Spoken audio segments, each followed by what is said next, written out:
We're back. Thankfully, 2 episodes of the Orville in 1 week. I think it's a great way great way to start things off. And happily surprised yet again with episode 2. Yes, very surprised. I really liked the balance of the A and B story. Yes. You had the more personal story with Bortus and Clyden, and Bortus having a porn addiction and issues in their marriage, which I like that they brought up just like because of a continuing thing, and it continued off of other things that have happened with their now son and things like that. And then the other story also of the planet, which was actually visually really well done. Yes. I love the idea of a solar system which had been slowly absorbed by the sun, the sun's expansion. This is the final planet, and they're there to watch this rare event of the planet, just the final moments of its life, final days of its life before it breaks apart. And that was really cool. And then, of course, I think you said even pretty early in the episode they're going to find something or someone. Oh, yeah. Someone's going to contact them. They're going to find someone because it's next generation. Yeah, I was reminded of the Data episode where he was in contact with a little girl on the planet with all the volcanic activity. Yes, Yeah. But, I think both were handled really well, and I don't think one overshadowed the other. No, I think they complemented each other very well. Yeah, there's definitely much more screen time with the Boris and Clyde one, but it was more complex and needed more dialogue time. But they worked really well, and I think we'll start with talking about the planet a little bit more because it's a shorter issue, but I liked how it played out, and I really liked how it tied in at the very end to the other storyline. Yes. Because Boris was one of the only 2 officers that could survive the radiation and go down. That really helped him find some solutions, some resolution for his own issues. And I liked how they weren't able to save everyone. Yes. Because I really enjoy how it didn't force the next generation. Well, the very like saccharine sweet like Disney ending. Like I think a lot of American cinema in particular is geared towards always having the happiest ending and everything having a resolution and neatly tied up. Yeah, and I like when if you occasionally don't have the perfect happy ending, but there you find the happiness and the joy and the positivity within a situation that's not perfect. Yes. Like the planet's destroyed, not everyone survived, they weren't able to find a solution to that, but the culture can continue, and like they have a bit of that those people surviving and moving on. I like how you find that silver lining, and I feel like that adds much more emotional weight.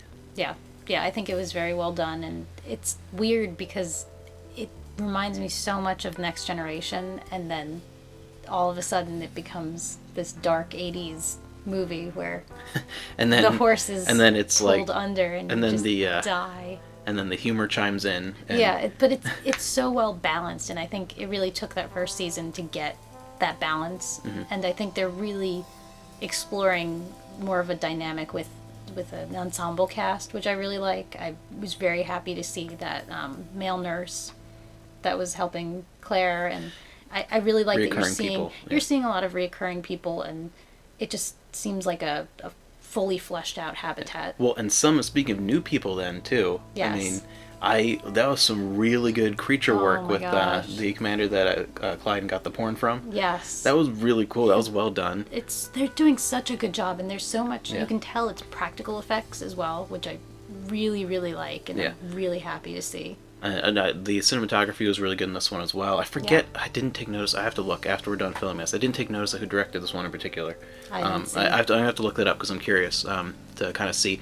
And also, I feel like I didn't look at this either. I'm curious if this is the one that was moved over from last season, because it's a direct continuation of the issue from the 3rd episode. So I'm going to have to look into that because I forget where they put it in the order. But yeah, I loved the way they handled the issue with the problems in their marriage in a way that was dramatic and realistic, and really, to anyone who's married, even if you've not had problems like that, you can understand the concept of what's going on. So you understand wanting to stab your spouse?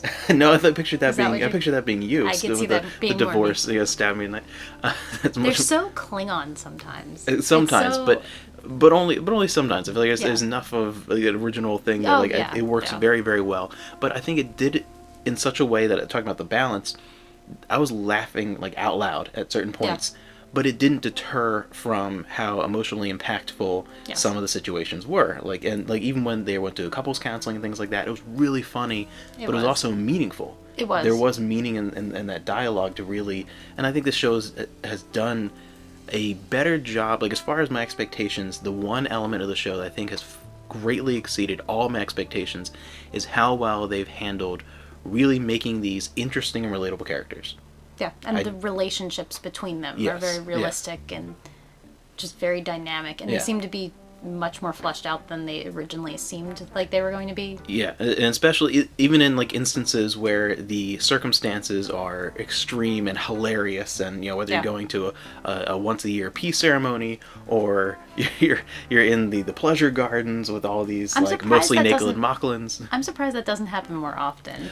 I like how they brought that issue up, because in a society where you have that, like, that's really bringing the idea of and the accessibility and the extreme of pornography to a whole nother level where it's something that can be an issue. It can be something that's harmless. It can be a tool in a marriage, but it can also be something that is harmful.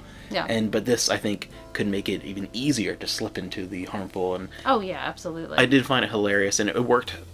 Story wise, was also really funny. That part of the issue was then the porn had basically a malware virus. Like you download the porn from the wrong site. Like that was very fun, and I was just so impressed with the Mocklins. I mean, you saw that was a full body suit. Yeah, head to toe, multiple Mocklins, and I'm so impressed by this for a TV show. I mean, sci-fi TV is hard. But, I mean, I'm sure it has a big budget, but it's just continuously impressive. Yeah, I'm really enjoying it more and more. And I really think, we're 2 episodes in now, and I still think my expectation I'm sticking with is I think I'm going to like season 2 better than season 1. I definitely think so.